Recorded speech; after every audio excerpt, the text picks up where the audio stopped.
नमस्कार साथियों, स्वागत है आपका हमारे YouTube चैनल में।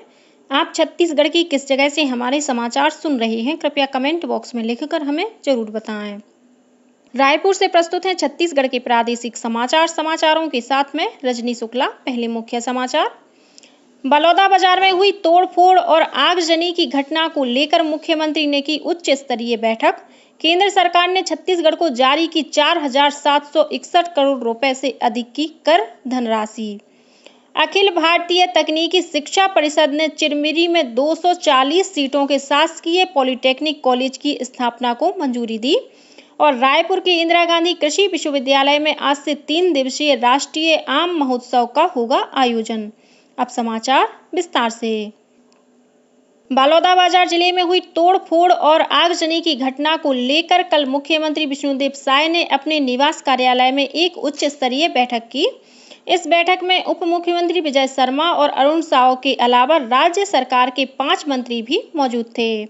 इस बीच तोड़फोड़ और आगजनी की जांच पुलिस ने शुरू कर दी है और इस मामले में कुछ एफआईआर दर्ज की गई है।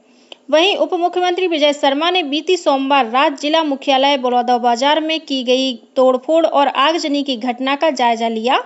उन्होंने पत्रकारों से चर्चा करते हुए कहा कि राज्य सरकार गिरौदपुरी में हुई तोड़फोड़ की घटना की न्यायिक जांच की घोषणा पहले ही कर चुकी है। मुख्यमंत्री विष्णुदेव साय ने बलौदाबाजार हिंसा में घायल पुलिस जवान संदीप खलको के शीघ्र स्वास्थ्य लाभ की कामना की है। मुख्यमंत्री के निर्देश पर श्री खलको को बेहतर इलाज के लिए अपोलो अस्पताल में भर्ती कराया गया है। आईजी संजीव शुक्ला, कलेक्टर अवनीश शरण और पुलिस अधीक्षक रजनीश सिंह ने अस्पताल का दौरा कर श्री खलको का हालचाल पूछा। आईजी, कलेक्टर और एसपी ने इलाज कर रहे डॉक्टरों और अस्पताल प्रबंधन से भी चर्चा की और बेहतर इलाज करने के निर्देश दिए। डॉक्टरों ने बताया कि घटना में श्री खलको के जबड़े और आंख में चोट लगी है। उन्हें भर्ती कर जांच और इलाज शुरू कर दिया गया है। घायल जवान की सहायता के लिए पुलिस और प्रशासन के अधिकारी नियुक्त कर दिए गए हैं। अधिकारियों ने घायल जवान के परिजनों से भी मुलाकात कर उन्हें ढांढस बंधाया। केंद्र सरकार के मंत्रियों को विभाग आवंटित कर दिए गए हैं। राजनाथ सिंह को रक्षा मंत्रालय, अमित शाह को गृह और सहकारिता मंत्रालय, नितिन गडकरी को सड़क परिवहन और राजमार्ग मंत्रालय, निर्मला सीतारमण को वित्त और कॉरपोरेट कार्य मंत्रालय तथा डॉक्टर सुब्रमण्यम जयशंकर को विदेश मंत्री के पद पर बरकरार रखा गया है। जगत प्रकाश नड्डा नए स्वास्थ्य और परिवार कल्याण तथा रसायन और उर्वरक मंत्री बनाए गए हैं। शिवराज सिंह चौहान को कृषि किसान कल्याण तथा ग्रामीण विकास मंत्रालय का प्रभार सौंपा गया है। अश्विनी वैष्णव को रेल मंत्रालय और सूचना तथा प्रसारण मंत्रालय आवंटित किया गया है। हरियाणा के पूर्व मुख्यमंत्री मनोहर लाल को आवास और शहरी विकास मंत्री के साथ साथ ऊर्जा मंत्रालय की जिम्मेदारी दी गई है। किरेन रिजिजू को संसदीय कार्य मंत्री और अन्नपूर्णा देवी को महिला विकास मंत्री बनाया गया है। लोजपा रामविलास के नेता चिराग पासवान को खाद्य प्रसंस्करण मंत्रालय का जिम्मा दिया गया है। वहीं ज्योतिरादित्य सिंधिया संचार मंत्रालय का कार्यभार देखेंगे। जेडीएस नेता एचडी कुमारस्वामी को भारी उद्योग मंत्री बनाया गया है। बिहार के पूर्व मुख्यमंत्री जीतन राम मांझी सूक्ष्म लघु और मध्यम उद्यम मंत्री बनाए गए हैं। सर्बानंद सोनोवाल को जहाज रानी मंत्री, जदयू नेता राजीव रंजन सिंह उर्फ ललन सिंह को पंचायती राज जबकि प्रहलाद जोशी को उपभोक्ता मंत्रालय का जिम्मा दिया गया है। वहीं छत्तीसगढ़ के बिलासपुर से सांसद तोखन साहू को शहरी विकास और आवास राज्य मंत्री बनाया गया है। ये पद संभालने वाले वे प्रदेश के पहले सांसद हैं। केंद्र सरकार ने राज्यों को जून महीने के लिए 1,39,750 करोड़ रुपए की कर धनराशि जारी कर दी है। इसमें छत्तीसगढ़ को 4,761 करोड़ रुपए से अधिक की राशि आवंटित की गई है। वित्त मंत्रालय ने कहा है कि यह राशि राज्य सरकार को विकास और पूंजी संबंधी व्यय में तेजी लाने में मदद करेगी। 2024-25 के अंतरिम बजट में राज्यों को कर हस्तांतरण के लिए 12 लाख करोड़ रुपए से अधिक का प्रावधान है। वित्त मंत्रालय ने बताया कि इस किस्त के साथ ही केंद्र ने 10 जून तक राज्यों को 2,79,000 करोड़ रुपए से ज्यादा की धनराशि दे दी है। केंद्रीय वित्त मंत्रालय द्वारा छत्तीसगढ़ को राशि जारी किए जाने पर मुख्यमंत्री विष्णुदेव साय ने प्रधानमंत्री नरेंद्र मोदी और केंद्रीय वित्त मंत्री निर्मला सीतारमण का आभार व्यक्त किया है। उन्होंने सोशल मीडिया एक्स पर लिखा है कि केंद्र सरकार द्वारा मिली इन राशियों का उपयोग प्रदेशवासियों के हित और यहाँ के विकास कार्यों के लिए किया जाएगा। राष्ट्रीय परीक्षा एजेंसी एनटीए के महानिदेशक सुबोध कुमार सिंह ने देश भर के मेडिकल प्रवेश परीक्षा नीट उम्मीदवारों को आश्वासन दिया है कि यह परीक्षा केंद्रों के 1563 उम्मीदवारों के परिणामों की दोबारा पूरक अंक समीक्षा के कारण उनकी रैंकिंग प्रभावित नहीं होगी। राष्ट्रीय परीक्षा एजेंसी के महानिदेशक ने कहा कि मामले की जांच के लिए गठित 4 सदस्यीय उच्च स्तरीय समिति 1 सप्ताह में अपनी रिपोर्ट सौंपेगी। वहीं सर्वोच्च न्यायालय ने कल राष्ट्रीय पात्रता सह प्रवेश परीक्षा नीट स्नातक 2024 के बाद मेडिकल कार्यक्रमों में प्रवेश काउंसलिंग प्रक्रिया पर रोक लगाने से इनकार कर दिया। अदालत ने 5 मई को आयोजित नीट परीक्षा रद्द करने की मांग वाली याचिका पर राष्ट्रीय परीक्षा एजेंसी एनटीए और अन्य से जवाब मांगा है।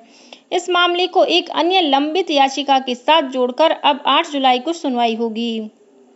परीक्षा में कदाचार और धोखाधड़ी की शीघ्र और गहन जांच करने के लिए छात्रों द्वारा याचिका दायर की गई है। इसमें परीक्षा के नतीजों को वापस लेने और नए सिरे से परीक्षा आयोजित करने की भी मांग की गई है। अखिल भारतीय तकनीकी शिक्षा परिषद AICTE ने छत्तीसगढ़ के मनेन्द्रगढ़ चिरमिरी भरतपुर जिले में 240 सीटों के शासकीय पॉलिटेक्निक कॉलेज की स्थापना को मंजूरी दे दी है। इस पॉलिटेक्निक कॉलेज की स्थापना चिरमिरी में चालू शैक्षणिक सत्र से की जाएगी। नए शासकीय पॉलिटेक्निक कॉलेज में सिविल इंजीनियर में डिप्लोमा के लिए 60 सीट, जियोग्राफिक इंफॉर्मेशन सिस्टम और ग्लोबल पोजीशनिंग सिस्टम में डिप्लोमा के लिए 60, मैकेनिकल इंजीनियरिंग में डिप्लोमा के लिए 60 सीट और माइनिंग इंजीनियरिंग में डिप्लोमा के लिए 60 सीटों का प्रावधान है। यह पॉलिटेक्निक कॉलेज भिलाई स्थित स्वामी विवेकानंद तकनीकी विश्वविद्यालय से संबद्ध होगा। केंद्र सरकार ग्रामीण और शहरी परिवारों के आवास की आवश्यकताओं को पूरा करने के लिए 3 करोड़ अतिरिक्त मकान प्रदान करेगी। नई दिल्ली में नवगठित एनडीए सरकार की पहली कैबिनेट बैठक में इस संबंध में फैसला लिया गया। केंद्र सरकार ने पात्र ग्रामीण और शहरी परिवारों को बुनियादी सुविधाओं वाले घरों के निर्माण के लिए वर्ष 2015 से प्रधानमंत्री आवास योजना लागू की है। इस योजना के तहत पिछले 10 वर्षों में पात्र गरीब परिवारों के लिए कुल 4 करोड़ 21 लाख मकान का निर्माण पूरा हो गया है। इन सभी घरों में शौचालय, LPG कनेक्शन, बिजली कनेक्शन, नल कनेक्शन और अन्य बुनियादी सुविधाएं भी प्रदान की जाती हैं। विश्वविद्यालय अनुदान आयोग UGC ने उच्च शिक्षण संस्थानों को अगले शैक्षणिक वर्ष से साल में छात्रों को 2 बार प्रवेश देने की अनुमति देने का नीतिगत निर्णय लिया है। वर्तमान में UGC 1 वर्ष में 1 शैक्षणिक सत्र में प्रवेश की अनुमति देता है। UGC के अध्यक्ष प्रोफेसर M जगदीश कुमार ने कहा कि इनसे उन छात्रों को अधिक फायदा मिलेगा जिनके बोर्ड परिणामों की घोषणा में देरी हो जाती है या जो स्वास्थ्य समस्याओं या व्यक्तिगत कारणों से प्रवेश लेने से चूक जाते हैं। रायपुर के इंदिरा गांधी कृषि विश्वविद्यालय में आज से 3 दिवसीय राष्ट्रीय आम महोत्सव का आयोजन किया जाएगा।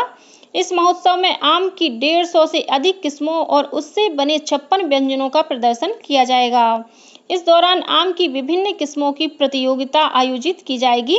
इसके अलावा आम सजावट प्रतियोगिता भी आयोजित की जाएगी, जिसमें स्कूल और कॉलेज के विद्यार्थी, महिलाएं तथा आम नागरिक भी पंजीयन करा सकते हैं। इस प्रतियोगिता में पंजीयन और प्रवेश निःशुल्क है। इस महोत्सव में छत्तीसगढ़ और देश के विभिन्न राज्यों के आम उत्पादक शामिल होंगे। राष्ट्रीय आम महोत्सव का शुभारंभ कृषि मंत्री रामविचार नेताम करेंगे। वहीं कार्यक्रम की अध्यक्षता इंदिरा गांधी कृषि विश्वविद्यालय की कुलपति डॉक्टर गिरीश चंदेल करेंगे।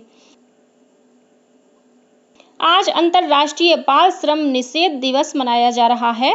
इस अवसर पर मुख्यमंत्री विष्णुदेव साय ने संदेश जारी कर कहा है कि बच्चे देश का सुनहरा भविष्य और समाज की अमूल्य निधि हैं, जिनका संरक्षण और संवर्धन हम सबकी जिम्मेदारी है। उन्होंने लोगों से अपील की है कि छोटे बच्चों से मजदूरी ना कराएं और ना ही किसी को ऐसा करने दें। वहीं महिला और बाल विकास मंत्री लक्ष्मी राजवाड़े ने कहा है कि बाल श्रम अपराध की श्रेणी में आता है, इसलिए थोड़े से स्वार्थ के लिए बच्चों का जीवन दांव पर न लगाएं।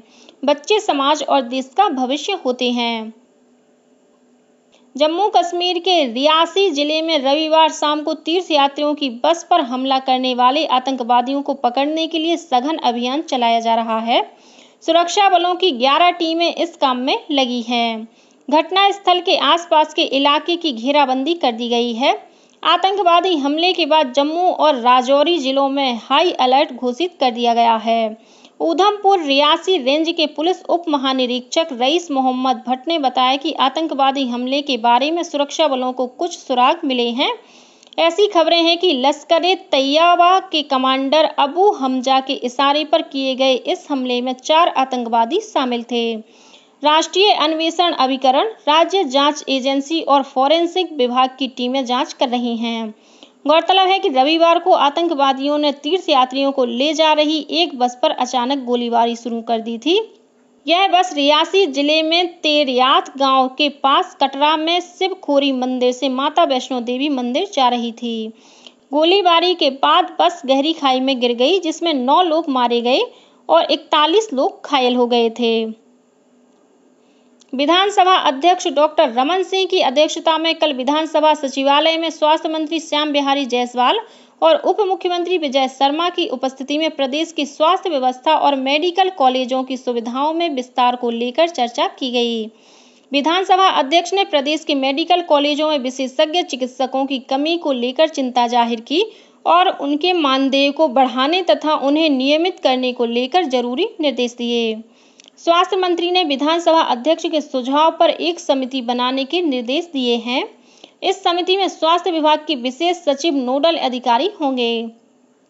समिति में वित्त तथा स्वास्थ्य विभाग के उच्च अधिकारी के साथ ही किसी मेडिकल कॉलेज के डीन और सीनियर प्रोफेसर भी शामिल होंगे। ये समिति 1 महीने में विशेषज्ञ चिकित्सकों के मानदेय और उनके नियमितीकरण के बारे में पड़ोसी राज्य मध्य प्रदेश के प्रावधानों और नियमों का अध्ययन कर अपनी रिपोर्ट पेश करेगी। रायपुर में कल से लोक निर्माण विभाग की ओर से रायपुर और दुर्ग संभाग के अभियंताओं के लिए 4 दिवसीय प्रशिक्षण कार्यक्रम की शुरुआत हुई। प्रशिक्षण के उद्घाटन सत्र को संबोधित करते हुए उप मुख्यमंत्री अरुण साव ने कहा कि सड़क और पुल पुलिया निर्माण की नई तकनीकों के ज्ञान से अभियंताओं की दक्षता बढ़ेगी। इस प्रशिक्षण के माध्यम से वे पुलिया तथा लघु और मध्यम पुलों की डिजाइन, निर्माण व रखरखाव की नई और आधुनिक तकनीकों से रूबरू होंगे। इस प्रशिक्षण कार्यक्रम से राज्य में पुलिया तथा लघु मध्यम पुलों के गुणवत्तापूर्ण निर्माण और रखरखाव सुनिश्चित करने में मदद मिलेगी। और अब कुछ अन्य खबरें संक्षेप में। रायपुर के शासकीय आयुर्वेद महाविद्यालय चिकित्सालय में 1800 से अधिक बच्चों को स्वर्ण प्राशन कराया गया। इस मौके पर बच्चों के स्वास्थ्य का परीक्षण भी किया गया। और बालोद जिले के डोंडी लोहारा थाना क्षेत्र में सहगांव जा रहे मोटरसाइकिल सवार एक व्यक्ति दुर्घटना का शिकार हो गया, जिससे उसकी मौके पर ही मौत हो गई। इसी के साथ छत्तीसगढ़ के समाचारों का ये बुलेटिन समाप्त हुआ। नमस्कार।